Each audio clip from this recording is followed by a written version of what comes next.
दोस्तों, बाइबल के अंदर पाप एक ही है, परंतु परमेश्वर का वचन पाप की अनेक व्याख्याएं हमें देता है।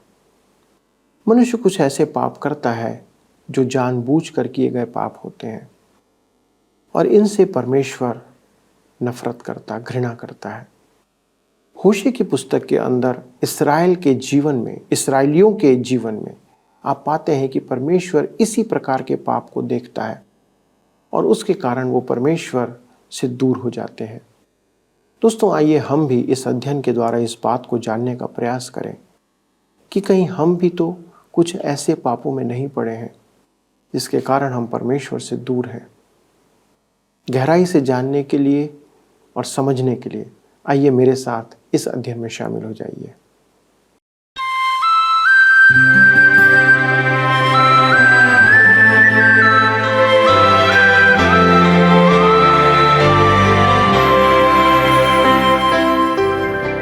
प्रिय मित्रों, आपको प्रेम भरा नमस्कार। आशा है कि आप सभी सुरक्षित, स्वस्थ और परमेश्वर की निकटता में जीवन व्यतीत कर रहे हैं। मित्रों, यह सत्यवचन बाइबल अध्ययन प्रसारण है और मैं आप सभी नए एवं पुराने दर्शकों का हृदय की गहराई से स्वागत करता हूं। आप जो हमारे साथ नियमित तौर पर इस कार्यक्रम में जुड़े हुए हैं, आप वचन की गहराई और उसके भेदों को समझ रहे होंगे। आज हम अपने अध्ययन को आगे बढ़ाते हुए होशे की पुस्तक के 5वें अध्याय से मनन आरंभ करेंगे। दोस्तों, हम देख रहे थे कि परमेश्वर इस्राएल के लोगों के विरुद्ध दोष लगाता है कि उन्होंने परमेश्वर को त्याग दिया है और अपने मन के अनुसार वे चलने लगे हैं। आज भी हम परमेश्वर के क्रोध और दंड की बातों को ही देखेंगे कि परमेश्वर गिन गिन कर उनके सारे पापों को बताता है और उन्हें चेताता है, चेतावनी देता है कि वे अपने पापों से फिर जाएं। परमेश्वर का क्रोध इस्राएल के सारे अगुओं, याजकों और प्रजा पर था। दोस्तों, आज हम प्रार्थना के दुरुपयोग के एक प्रकार को भी देखेंगे कि कैसे लोग अंत समय में परमेश्वर से प्रार्थना का सहारा लेते हैं और उसके संदर्भ में परमेश्वर क्या प्रतिक्रिया देता है। इस अध्ययन के द्वारा हम भी अपने लिए कुछ महत्वपूर्ण शिक्षा प्राप्त कर सकते हैं। तो चलिए मित्रों, हम अपने अध्ययन को आरंभ करते हैं और वचन से शिक्षा प्राप्त करते हैं। मेरे मित्रों, आइए आज हम अपने अध्ययन को होशे नबी की पुस्तक उसके अध्याय 5 से आरंभ करें। अध्याय 5 एक मनोहर अध्याय नहीं है, क्योंकि इसमें भी इस्राएल के पापों का उल्लेख किया गया है और उन पर आने वाले दंड की चर्चा की गई है। हमें होशे की पृष्ठभूमि नहीं भूलना है। युवावस्था में उसने जिस युवती से प्रेम किया था, वह सुख सुविधा और पैसों के लालच में वेश्या बन गई थी। परमेश्वर ने उसे उसी युवती से विवाह करने का आदेश दिया, परंतु 3 बच्चों को जन्म देकर वह फिर वेश्यावृत्ति में चली गई। इस बार होशे मूल्य चुकाकर उसे घर ले आया। वह बहुत दुखी था, उसका परिवार टूटा हुआ था। इसी अनुभव के साथ वह इस्राएल को परमेश्वर का दंड सुनाने निकला। उसने कहा कि वह परमेश्वर के दुख को समझता था। उन्होंने परमेश्वर के साथ विश्वासघात किया, अतः परमेश्वर उन्हें दंड देगा। तो आइए हम देखेंगे, इस्राएल परमेश्वर के विमुख हो जाता है। परमेश्वर इस्राएल से रुष्ट, परमेश्वर इस्राएल के याजकों और राजाओं को दोष देता है। होशे 5 उसके 1 पद में लिखा है, हे याजकों, यह बात सुनो, हे इस्राएल के सारे घराने ध्यान देकर सुनो, हे राजा के घराने तुम भी कान लगाओ, क्योंकि तुम्हारा न्याय किया जाएगा, क्योंकि तुम मिस्पा में फंदा और ताबोर पर लगाया हुआ जाल बन गए हो। मिस्पा इस्राएल के दक्षिणी पूर्व में था और ताबोर उत्तर दक्षिण का पर्वत था। वे वृक्षों के मध्य मूर्ति पूजा करते थे। इस्राएल में सर्वत्र मूर्तियां उपस्थित थी। अध्याय 4 में हमने देखा था कि याजक भी प्रजा के भ्रष्ट स्तर पर आ चुके थे। उन्हें तो प्रजा के लिए आदर्श स्थापित करना था, परंतु वे स्वयं ही एक आम मनुष्य के समान भ्रष्ट हो गए थे। राजा भी भ्रष्ट थे। आज धर्म शिक्षा में मुक्त विचारों का बोलबाला है। आत्मिक पतन देश का पतन है। इस्राएल की यही दशा थी। यह हमारे लिए भी एक चेतावनी है। होशे 5 उसके 2 पद में लिखा है, उन बिगड़े हुओं ने घोर हत्या की है, इसलिए मैं उन सबों को ताड़ना दूंगा। मेरे प्रियो, परमेश्वर इस्राएल को उनके पाशविकता के लिए झिड़कता है। उनमें हत्याएं हो रही थी, अहिंसा हो रही थी। वे युद्ध में व्यस्त थे। मिस्र, बेबीलोन और अश्शूरियों के पूर्वज हाम के पुत्र थे, जिन्होंने आधुनिक अन्य जाति परंपरा को जन्म दिया। परंतु येपेत के पुत्रों ने, जो श्वेत मनुष्य थे, उन्होंने संसार में सबसे अधिक बुराइयां की है। उनके पास परमेश्वर का वचन बाइबल होने के बाद भी उन्होंने संसार में प्रचारक नहीं भेजे। चीन में तो मैं कहूंगा कि समाजवादी ने नहीं, परमेश्वर ने द्वार बंद किए। हमने वियतनाम में प्रचारक और परमेश्वर के वचन भेजने के बदले गोली, बंदूक और सैनिक भेजे। हमें सावधान हो जाना चाहिए, क्योंकि हम परमेश्वर को जगत से अलग नहीं कर सकते, कि हमें उसकी आवश्यकता नहीं है। होशे 5 उसके 3 और 4 पद में लिखा है, मैं एप्रेम का भेद जानता हूं और इस्राएल की दशा मुझसे छिपी नहीं है। हे एप्रेम, तूने छिनाला किया और इस्राएल अशुद्ध हुआ है।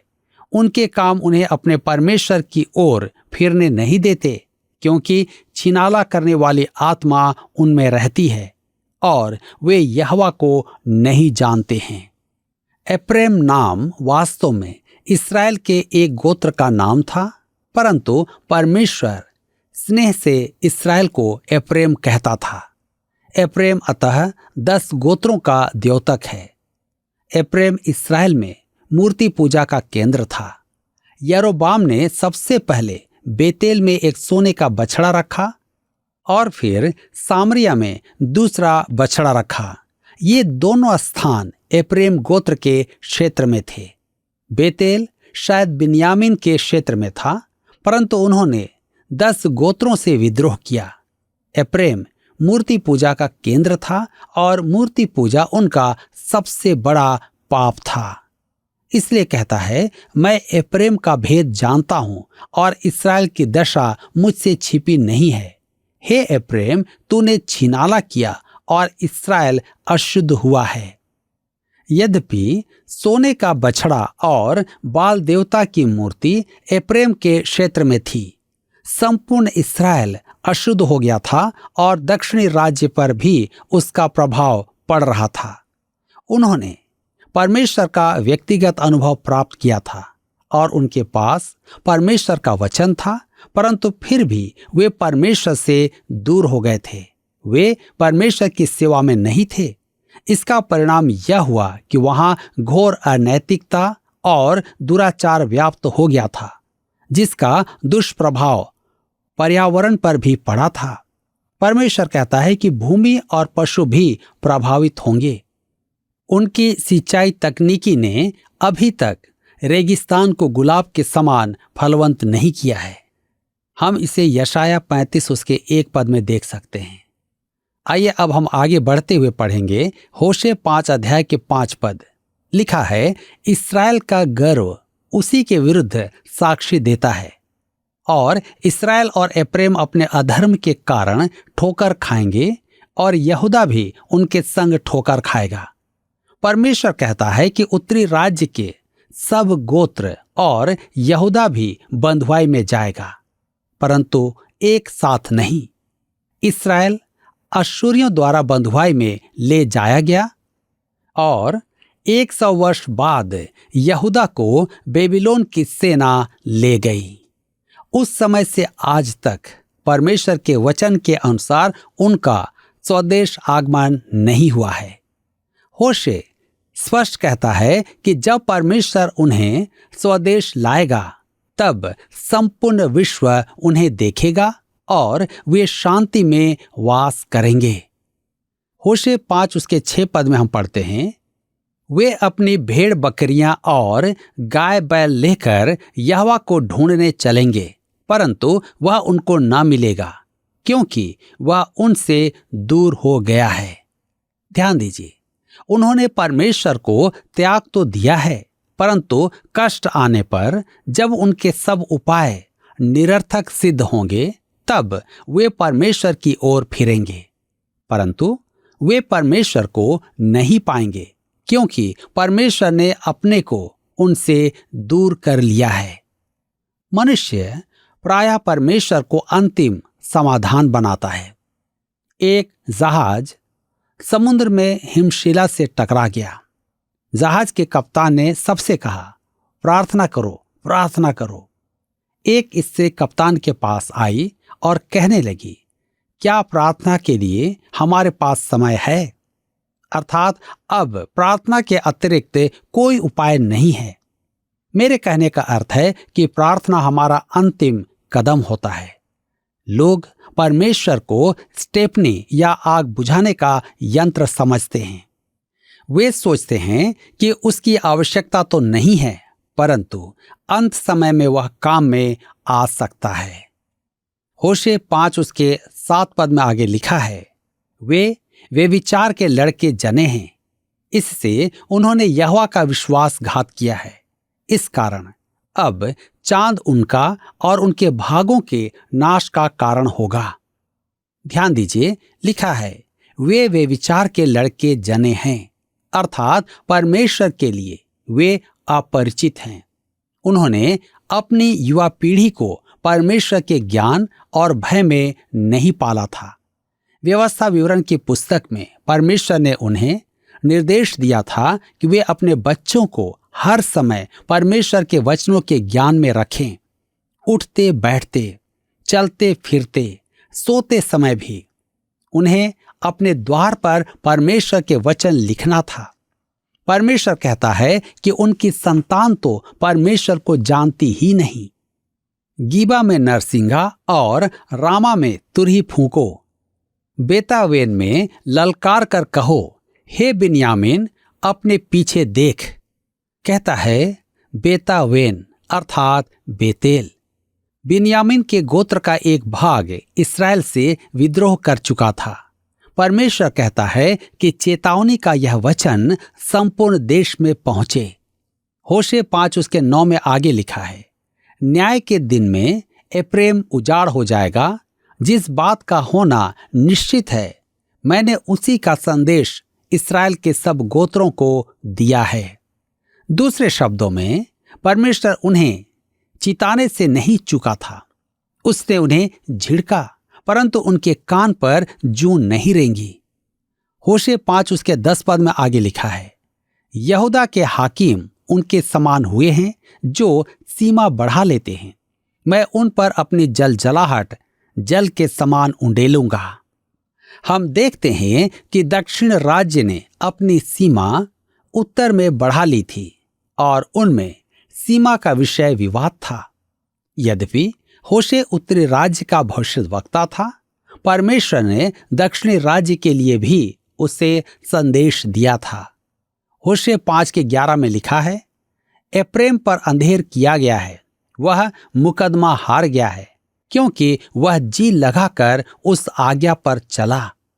एप्रेम ने स्वेच्छा से मूर्ति पूजा स्वीकार की थी, वह भी भेड़ चाल चला था। होशे 5 उसके 12 में हम देखते हैं, इसलिए मैं एप्रेम के लिए कीड़े के समान और यहूदा के घराने के लिए सड़ाहट के समान होऊंगा। मेरे मित्रों, भविष्यद्वक्ता उपमाओं द्वारा बात करते थे जो परमेश्वर के वचन को समझने में हमारी सहायता करते हैं। इसलिए कहता है, इसलिए मैं एप्रेम के लिए कीड़े के समान। यह कीड़ा आपके कपड़ों को काटता है। एक व्यक्ति बाजार से कीड़े भगाने की कुछ गोलियां लाया और दूसरे दिन उन्हें लौटाने आया उसने कहा, ये किसी काम की नहीं है। दुकानदार ने पूछा, क्या मतलब? उसने कहा, मैं पूरी रात कीड़ों को इन गोलियों से मारता रहा, परंतु एक भी कीड़ा नहीं मरा। ये कीड़े एक ही रात में आपकी कीमती वस्त्र काट देते हैं। परमेश्वर कहता है, मैं एप्रैम को कीड़े के समान शीघ्रता से नाश करूंगा। तब आगे कहता है, यहूदा के घराने के लिए सड़ाहट के समान होऊंगा। लकड़ी की नींव को सड़ने में समय लगता है। कहता है, मैं तुम्हें अभी दंड दूंगा, परंतु यहूदा में अभी सड़ाहट हो रही है और उसके पतन में समय लगेगा। मेरे मित्रों, हम पाप से दूर भागें और परमेश्वर के दंड से बचें। होशे 5:13 में कहता है, जब एप्रैम ने अपना रोग और यहूदा ने अपना घाव देखा, तब एप्रैम अशूर के पास गया और यारेब राजा को कहला भेजा, परंतु न वह तुम्हें चंगा कर सकता और न तुम्हारा घाव अच्छा कर सकता है। लिखा है, जब एप्रैम ने अपना रोग देखा। एप्रैम को असाध्य रोग था, वह मरने पर था। तब आगे कहता है, यहूदा ने अपना घाव देखा। यहूदा को भी अश्शूरियों ने घाव दिया था, परंतु वे उन्हें बंदी बनाने में असफल रहे। तब लिखा है, तब एप्रैम अश्शूर के पास गया और यारेब राजा को कहला भेजा, परंतु न वह तुम्हें चंगा कर सकता और न तुम्हारा घाव अच्छा कर सकता है। उन्होंने सहायता के लिए गलत मनुष्य को चुना, वही तो उन्हें बंदी बनाकर ले गया था। होशे 5:14 में लिखा है, क्योंकि मैं एप्रैम के लिए सिंह और यहूदा के घराने के लिए जवान सिंह बनूंगा। मैं आप ही उन्हें फाड़ कर ले जाऊंगा।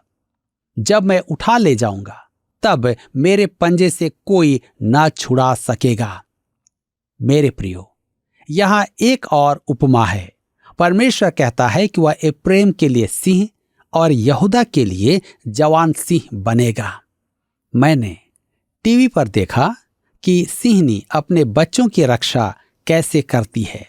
वे एक मोटी बिल्ली के समान दिखते हैं। सिंहनी किसी भी जानवर को उनके पास नहीं आने देती है। परमेश्वर कहता है कि वह उत्तरी राज्य को सिंह के समान फाड़ेगा और दक्षिणी राज्य के लिए वह सिंह का बच्चा बनेगा, अर्थात उसके बड़ा होने तक वे बचे रहेंगे। तब वह अपनी मां के समान खूंखार हो जाएगा। कहता है, मैं आप ही उन्हें फाड़ कर ले जाऊंगा, तब मेरे पंजे से कोई ना छुड़ा सकेगा। एप्रैम कितना भी चीखे पुकारे, परमेश्वर उन्हें नहीं बचाएगा। वह उनके पाप का दंड देगा। जी हां, परमेश्वर आज भी पाप का दंड देता है। बचना संभव नहीं है। हमने अपनी युवा पीढ़ी को निराश किया है। यौन रोगों का कारण क्या है? परमेश्वर पाप का दंड दे रहा है। होशे 5:15 में लिखा है, जब तक वे अपने को अपराधी मानकर मेरे दर्शन के खोजी न होंगे, तब तक मैं अपने स्थान को न लौटूंगा, और जब वे संकट में पड़ेंगे तब जी लगाकर मुझे ढूंढने लगेंगे। यद्यपि यह अध्याय दंड का है और विषादपूर्ण है, परंतु आशा के साथ समाप्त होता है। इस्राएल एक दिन परमेश्वर के पास लौट आएगा, परंतु जब तक वे उसके पास ना आए, वह उन्हें नहीं बचाएगा। परमेश्वर को इस्राएल से शिकायत थी कि उनमें न तो सच्चाई थी, न करुणा और न परमेश्वर का ज्ञान था। वे व्यवस्था की सीमा को लांघकर कुकर्म कर रहे थे। झूठ, चोरी, व्यभिचार, हत्या उनका व्यवहार बन गया था। इस कारण वे विलाप करेंगे। सब कुछ नष्ट हो जाएगा। उनकी महिमा अनादर में बदल जाएगी। याजकों ने भी परमेश्वर के ज्ञान को तुच्छ जाना था। अतः परमेश्वर कहता है कि जिस प्रकार उन्होंने परमेश्वर की व्यवस्था को त्याग दिया, उसी प्रकार परमेश्वर भी उनके बाल बच्चों को त्याग देगा। जो दशा प्रजा की होगी वही दशा याजक की भी होगी। वे अवश्य दंड पाएंगे और परमेश्वर उन्हें बंधुआई में भेजेगा। इसी के साथ अध्याय 5 समाप्त होता है और अब हम अध्याय 6 से अपने अध्ययन को जारी रखेंगे, जिसका विषय है अंतिम दिनों में इस्राएल लौट कर आएगा। वर्तमान में इस्राएल को पापों का दंड दिया जाएगा। आइए हम देखें, अंतिम दिनों में इस्राएल स्वदेश लौटेगा। होशे नबी की पुस्तक 6 अध्याय उसके 1 पद में लिखा है, चलो हम यहोवा की ओर फिरें, क्योंकि उसी ने फाड़ा और वही चंगा भी करेगा, उसी ने मारा और वही हमारे घावों पर पट्टी बांधेगा। यह परमेश्वर की अंतिम पुकार थी, परंतु यह भविष्य की बात भी है जब परमेश्वर उन्हें चंगा करेगा। यद्यपि परमेश्वर ने उन्हें तितर बितर किया, उसकी मन की इच्छा उन्हें फिर एक करने की है। यह हर उस राष्ट्र के लिए एक चेतावनी है जो अपने को मसीही राष्ट्र कहता है और उसके पास परमेश्वर का वचन है। दोस्तों, आपने देखा कि परमेश्वर उस स्थिति की चर्चा कर रहा है जब मनुष्य टूट कर परमेश्वर के पास आता है। प्रत्येक मनुष्य के जीवन में ऐसा समय आता है जब वह अपने पाप का परिणाम परमेश्वर से पाता है और उस दुख और परेशानी में तब उसे परमेश्वर की याद आती है। तब ही उसे परमेश्वर की शिक्षा और चेतावनियां याद आने लगती हैं। वह अपने पाप के कारण टूट जाता है और तब कहता है, चलो हम यहोवा की ओर फिरें, चलो हम परमेश्वर की ओर चलें। दोस्तों, यह भी परमेश्वर की दया और अनुग्रह ही है कि वह लोगों को अपनी ओर लौटा ले आना चाहता है।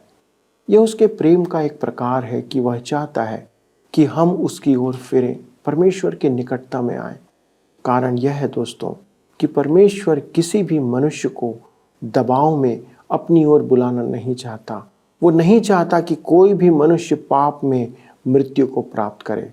वह तो चाहता है कि हम परमेश्वर की धार्मिकता के कारण उसके पास आए, हम उसकी भलाई को प्राप्त करने के लिए उसकी ओर फिरें। इस्राएल का सबसे बड़ा पाप यही था कि उन्होंने जीवते परमेश्वर को अपने विचार के अनुसार बदल दिया था। वे जो परमेश्वर थे ही नहीं, उसे परमेश्वर का स्थान उन्होंने दिया था और अपने आसपास की जातियों के अनुसार वे आराधना करने लगे थे, जबकि परमेश्वर उनसे संवाद कर रहा था, उनसे बातें कर रहा था। उसने उनके लिए बड़े आश्चर्य कर्म भी किए कि वे उसे पहचाने। वे जानबूझकर परमेश्वर को त्याग चुके थे। मित्रों, यिर्मयाह के 2 अध्याय के 19वें पद में लिखा है कि जान ले और देख कि अपने परमेश्वर यहोवा को त्यागना यह बुरी और कड़वी बात है। तुझे मेरा भय ही नहीं रहा। दोस्तों, यह जानबूझकर किया गया पाप है। परमेश्वर हमारी सहायता करे कि हम कभी भी ऐसे पाप में ना पड़े। आइए परमेश्वर से उन पापों के लिए क्षमा याचना करें, क्षमा मांगे जो हमने वो पाप जानबूझकर किए हैं, और प्रार्थना करें। स्वर्गीय पिता परमेश्वर, हम आपके बेटे प्रभु यीशु क्रिस्त के नाम से आपके सन्मुख आते हैं। धन्यवाद देते हैं प्रभु कि आप मनुष्यों से प्रेम करते हैं। आपका प्रेम इतना विशाल है कि प्रभु आप हमारे पापी होने पर भी हमें त्याग नहीं देते, परंतु अंत तक आप इंतज़ार करते हैं, अवसर देते हैं कि मनुष्य आपके निकटता में आ जाए। प्रभु, इस्राएल ने भी ऐसा ही पाप किया और हम भी ऐसे ही पापों में पड़े हुए पाए जाते हैं। पिता, हमारी आज विनती है हमारे दर्शकों के लिए, यदि वे ऐसे किसी पाप के कारण से, अपने जीवन के आदतों के कारण से आपसे दूर रहें, आपके निकटता में नहीं है, तो प्रभु आप आज अनुग्रह करें कि वे आपकी ओर फिरें, क्योंकि आप उनका इंतज़ार कर रहे हैं। प्रभु, आप किसी भी पापी की मृत्यु से प्रसन्न नहीं होते, परंतु आप उसे मौका देते हैं। हमारी विनती है सभी दर्शकों पर अपना अनुग्रह बनाए रखें, और जितने प्रभु आपके निकटता में आना चाहते हैं, जिनके हृदय में आपका आत्मा, आपका वचन कार्य कर रहा है, प्रभु इसी समय उनके जीवन में आप वो अनुग्रह प्रदान करें कि वे आपकी ओर फिरें, आपको अपने उद्धारकर्ता के रूप में माने और आपके वचन के अनुसार एक आदर्श जीवन जिए। प्रार्थना को सुनने के लिए प्रभु यीशु क्रिस्त के नाम से धन्यवाद देते हैं। आमीन। प्रिय मित्रों, क्या आज का अध्ययन आपके लिए आशीष का कारण रहा? क्या आज आपने कोई एक नया निर्णय लिया है अपने आत्मिक जीवन को लेकर? यदि हाँ, तो कृपया हमें भी सूचित करें ताकि हम आपके लिए प्रार्थना करते रहें।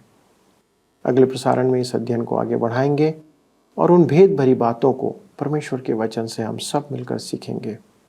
अगले प्रसारण तक परमेश्वर के अनुग्रह में बने रहें और यदि आप उससे दूर हैं तो प्लीज़ उसके निकट आ जाएं।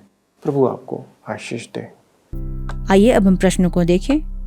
पिछले प्रश्न का उत्तर है ए, दाखमधु। वेश्यागमन, दाखमधु और ताजा दाखमधु, ये तीनों बुद्धि को भ्रष्ट करते हैं। आज के अध्ययन पर आधारित प्रश्न है, बेतावेन का दूसरा नाम खालिस्तान भी है? ए, इस्राएल, बी, एप्रेम, सी, यहूदा, डी, बेतेल। मित्रों, इस प्रश्न का उत्तर हमें कल सुबह 6 बजे से पहले विकल्प ए, बी, सी या डी के साथ अपना नाम, पता, स्थान के साथ 9651433397 पर SMS या WhatsApp करें। क्या आपको यह कार्यक्रम पसंद आया? अभी हमें एक मिस कॉल करें और आप अगले विजेता हो सकते हैं।